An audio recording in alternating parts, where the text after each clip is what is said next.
más cuerdo es el que acepta su propia locura. Edgar Allan Poe. Un saludo cordial a todas las personas que vean este video. Mi nombre es Emily Granada, representante de la Unidad Educativa Particular Sagrados Corazones. Y el día de hoy es para mí un placer que me acompañen en la historia y en el viaje de la enigmática vida y obra de Edgar Allan Poe. Hallado un 3 de octubre de 1849 en una calle de Baltimore, solo, desorientado, delirante y vestido con harapos ajenos, Edgar Allan Poe recibía la muerte que había retratado tétrica y románticamente en múltiples ocasiones años antes, sin explicación e invocando repetidamente a un tal Reynolds, identidad aún desconocida, y clamando a Dios por ayuda para su pobre alma, yacía inerte, el padre del romanticismo estadounidense, del relato de ficción detectivesco y del relato de terror por excelencia. Se despidió de este mundo. ¿Loco? ¿Alcohólico? ¿Adicto a los estupefacientes?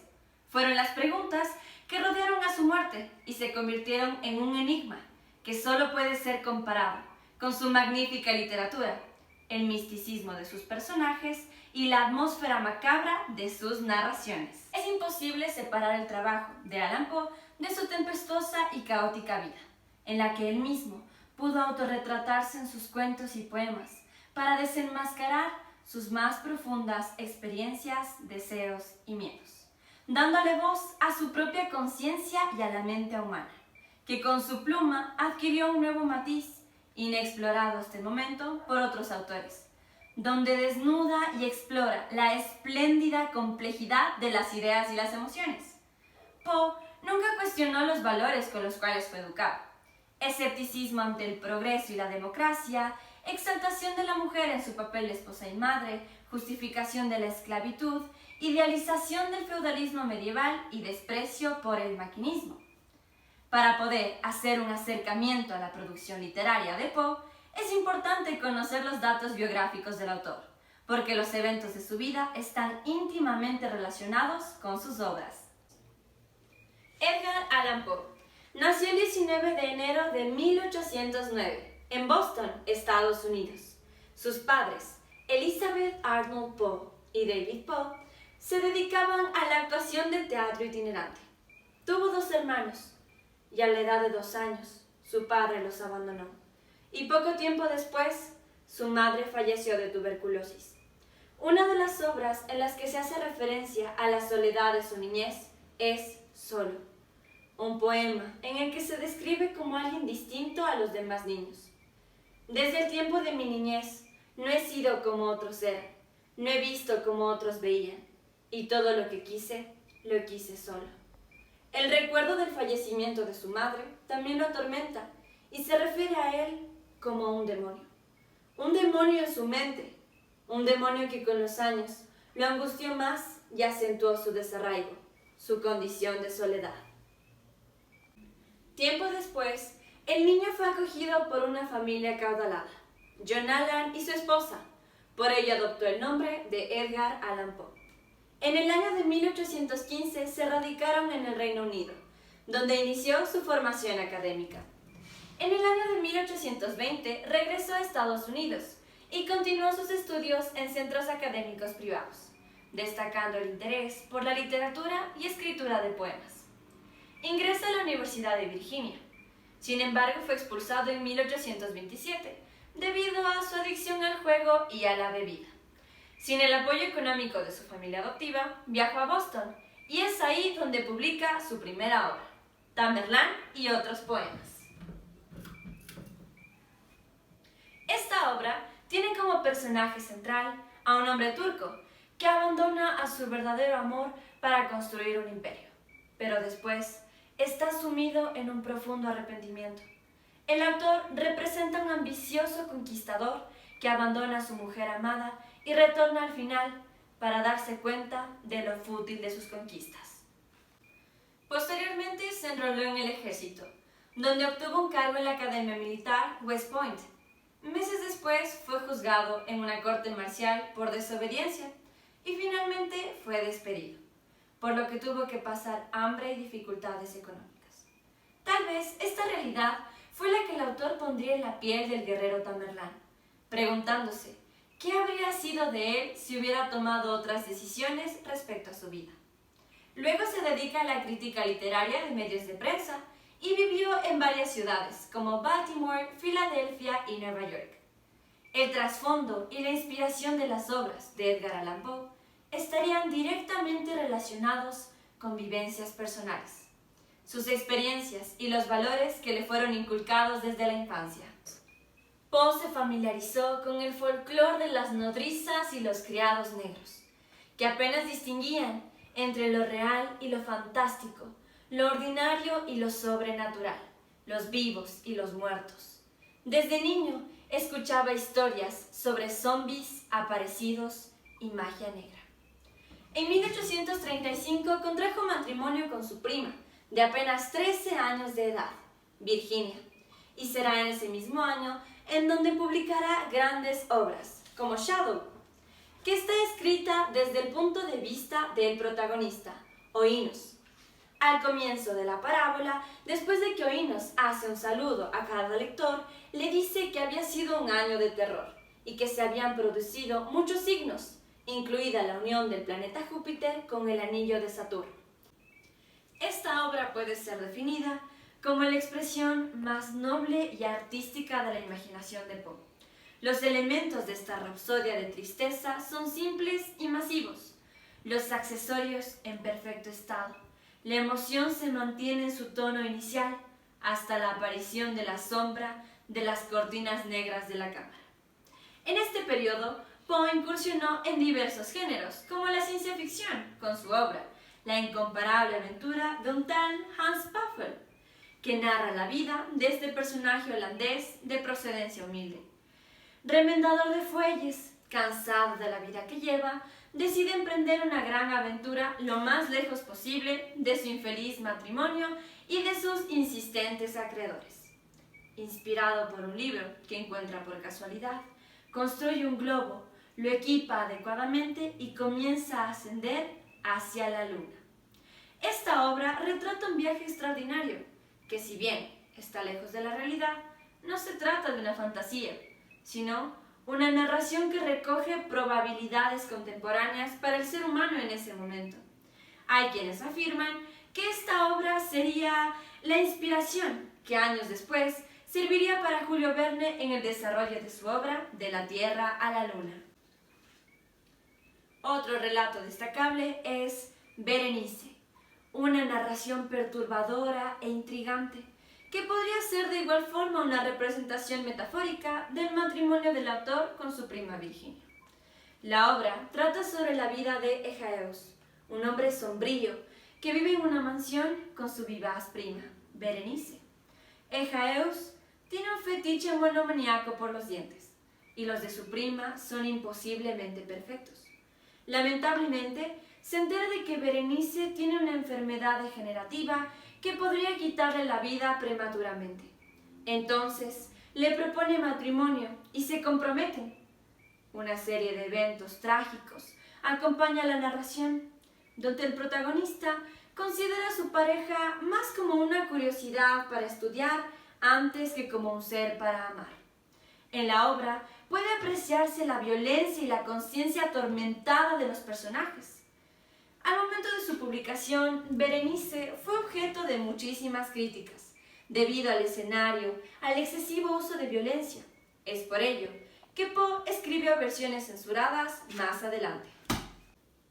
Resalta también un relato satírico y cómico, El Rey Peste, donde narra la historia de dos marineros que desembarcan en Londres, una ciudad tenebrosa, escalofriante, bajo el dominio de la peste. Allí, oculto en una funeraria, se encuentra el espeluznante Rey Peste, acompañado por su repugnante cortejo de seguidores. En esta obra se destaca el don de Poe para el sarcasmo y su habilidad para jugar con la incredulidad del lector. Una de las obras de igual forma más recordadas de este periodo es, sin duda alguna, La caída de la casa Usher, que tiene una adaptación cinematográfica. Esta cuenta la historia de un joven caballero que es invitado al viejo caserón de un amigo, Roderick Usher, artista, enfermizo y excéntrico, que vive completamente recluido en compañía de su hermana, Lady Madeline, también delicada de salud. Usher sufre una enfermedad indefinible, lo que hace a todos temer por su vida. Pero irónicamente la que acaba muriendo es su hermana. Sus restos son depositados en la cripta familiar. Después ocurren terribles acontecimientos que desembocarán en un trágico final. Esta obra es una muestra de que Poe fue uno de los primeros que intentaron hacer una investigación metodológica de la mente inconsciente. Se ha considerado esa casa de los Usher con sus oscuras habitaciones, sus parajes intricados o esa grieta en el centro de su fachada, un modelo prefreudiano de esa mente inconsciente. De este periodo fructífero para el autor también nacen obras tales como Marsella, Lionizing y Como un león, que en su conjunto serían una declaración del autor, no solo a la comunidad académica, sino al mundo, de su versatilidad como escritor y también del gusto por abrir nuevos caminos a la literatura, generando distintas expectativas sobre sus escritos, pero sin catalogar su obra en un estilo genérico, sino por el contrario, mantener al lector siempre alerta ante sucesos inesperados. El 30 de enero de 1847, su esposa Virginia falleció a causa de tuberculosis y según cuentan los amigos de Poe, este siguió todo el cortejo funerario ataviado con su vieja capa de cadete, una prenda que había sido la única ropa de abrigo sobre la cama de Virginia. La muerte de su esposa hundió a Edgar en el dolor, la soledad y la miseria. El derrumbe psicológico que experimentó se tradujo en algunas de sus mejores y más oscuras obras, al tiempo que se abandonaba en el alcohol y las drogas. El dolor lo invadió permanentemente y de este pesar podría haberse plasmado en sus obras, una de ellas, Annabel Lee, escrita en 1849. El narrador del poema describe su amor por Annabel Lee, el cual es hasta envidiado por los ángeles. Es por eso que el narrador considera que el serafín causó la muerte de su amada. Aún así, su amor es lo suficientemente fuerte como para extenderse más allá de la tumba, y el narrador cree que sus almas todavía están entrelazadas. Cada noche, él sueña con Annabel Lee y ve el brillo de sus ojos en las estrellas. Todas las noches, él se acuesta al lado de su tumba junto al mar. En esta obra, nuevamente, podría darse el caso de que el autor se sitúa a sí mismo como protagonista de una historia que retrata su propio sufrimiento y dolor. Poe intentó entablar relaciones con varias mujeres. Sin embargo, se tornaba cada vez más difícil para las personas lidiar con su fuerte y reacio carácter. En esta época se comenta que su afición por el juego y la bebida se volvía más intensa, al igual que su actividad literaria.